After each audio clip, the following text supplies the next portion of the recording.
સમાચાર સુરેન્દ્રનગરથી, જ્યાં દસાડા તાલુકાના ખારાઘોડા ગામના વિદ્યાર્થીઓ સાથે અન્યાય થતો હોવાનો આરોપ છે।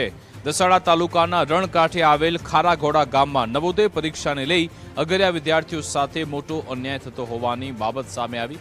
વર્ષ 2011ની વસ્તી ગણતરી અનુસાર ગામની વસ્તી 11,000થી વધુ હોવાને કારણે તેને શહેરી વિસ્તાર તરીકે દર્શાવવામાં આવ્યો, જેના કારણે ગ્રામ્ય કોટાનો લાભ નથી મળતો અને સ્થાનિક વિદ્યાર્થીઓ મેરિટની હરીફાઈમાં પાછળ રહી જાય છે। આ ગંભીર સમસ્યાને કારણે આ દિન સુધી એક પણ બાળક ઉત્તીર્ણ થઈ શક્યું નથી।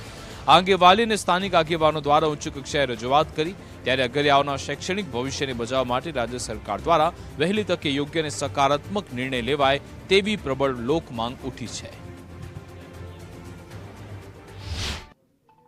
સુરેન્દ્રનગર જિલ્લાના ખારાઘોડા ગામે જે નવોદયની પરીક્ષા બાળકો દ્વારા આપવામાં આવે છે એની સરખામણી મેરિટ લિસ્ટમાં શહેરી સાથે કરવામાં આવે છે। આ સરખામણીની રજૂઆત મારી પાસે આવી છે અને ખરેખર ખારાઘોડા જે ગામ છે એ ગ્રામ્યમાં ગણવામાં આવે છે અને આની સરખામણી ટેકનિકલી મેરિટમાં શહેરી સાથે કરવામાં આવે છે।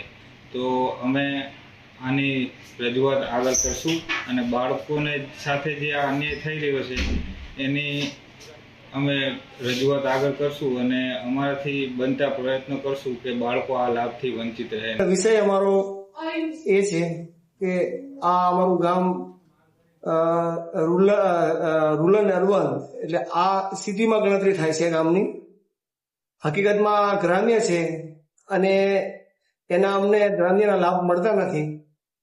અમે આ બાબતે ધારાસભ્યને લેખિતમાં રજૂઆત કરી અમે અને મૌખિક પણ કીધું।